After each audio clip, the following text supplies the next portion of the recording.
માં થયા છે કાર્તકી પૂર્ણિમાના, અને દર વર્ષે મળતા હોય, અવારનવાર મળતા હોય, પણ હું જેદુનો ઓળખું ને તેદુના શેલ દાદા અવડા નવડા છે. કોઈ દી આને બુઢાપો ન આવ્યો, જ્યારે જોવો ત્યારે અડપમાં. વાહ વાહ, મિલેંગે શિવરાત્રી કે મેલે મેં. એટલે આજ મારે મેં કીધું ને કે આજ ખૂબ આનંદ જ કરાવવો છે, વાતોય કરશું, લહેર કરશું, પણ મેં કીધું ને કે પ્રોગ્રામ રોજ કરતા હોય પણ આપણને સાંભળે છે કોણ એના ઉપર બહુ આધાર છે. અને જે ગામમાં રહું છું એ જ ગામમાં બાપુ પ્રોગ્રામ છે, અને એમાં આપની જ્યારે અહીંયા હાજરી છે ત્યારે બેટા મને મોનિટર આપશે એટલે ઓલા ટૂંકમાં એ બેન કઈ નીકળી ગયા કે હવે તારા ઘરમાં ન આવું. એ બેન વયા ગયા. સાહેબ ઓલો રોજ ફોન કરે બપોરે 11:45 ટેમ ટુ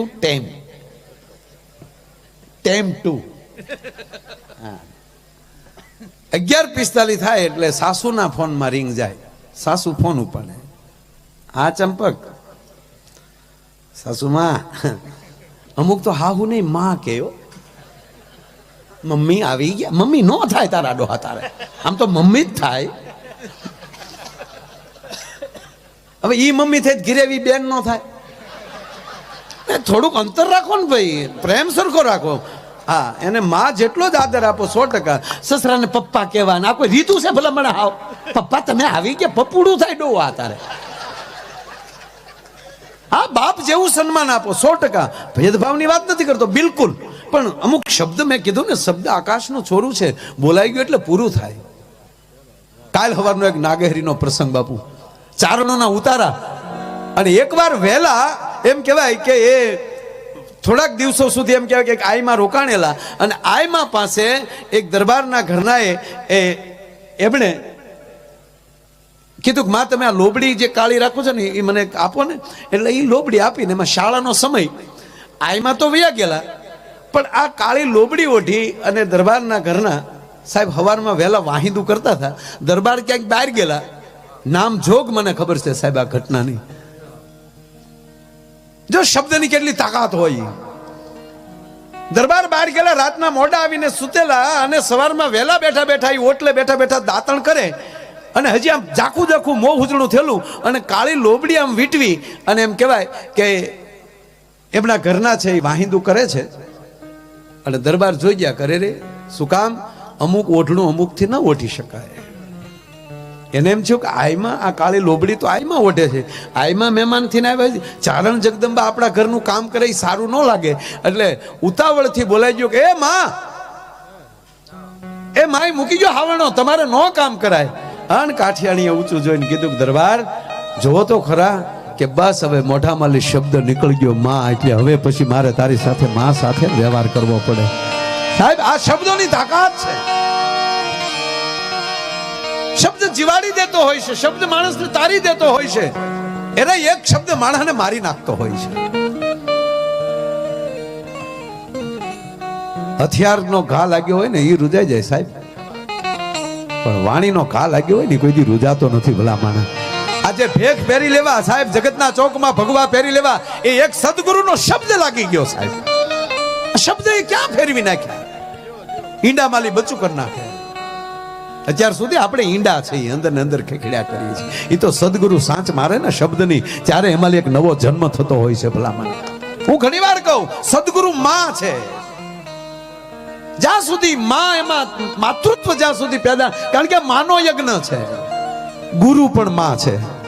જેસલ જાડેજાને બાપુ માં એક ક્ષત્રિયાણી જન્મ આપીએ કે બારવટિયાને, પણ જેસલ પીરને તો સદગુરુ જન્મ આપી શકે. હાથમાં એક તારો લઈને સદગુરુ જ બેસાડી શકે.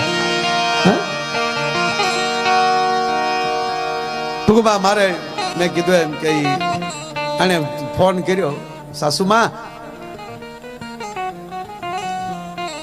બોલો ચંપક. સાસુમાં શું કરો? બેઠા છે. શું કરે તમારી દીકરી? એ રસોઈ કરે. અમે અહીંયા રસોઈ જ કરાવતા હતા, કઈ ઝાડા નહોતા હુડાવતા એની પાસે. બોલવામાં ધ્યાન રાખો ચંપકલાલ. હું હજી ક્યાં કાંઈ બોલ્યો જ છું હાઉમાં. કેદી મૂકવા આવો છો? મૂકી જાઓ ને હવે. ન્યાય રસોઈ કરે તો અહીંયા રસોઈ જ કરશે. મૂકી જાઓ. મૂકવાનું કે સાસુ ખીજાયો, અમારી દીકરી હવે તમારા ઘરે નહીં આવે, ફોન મૂકો. ફોન મૂકી દે.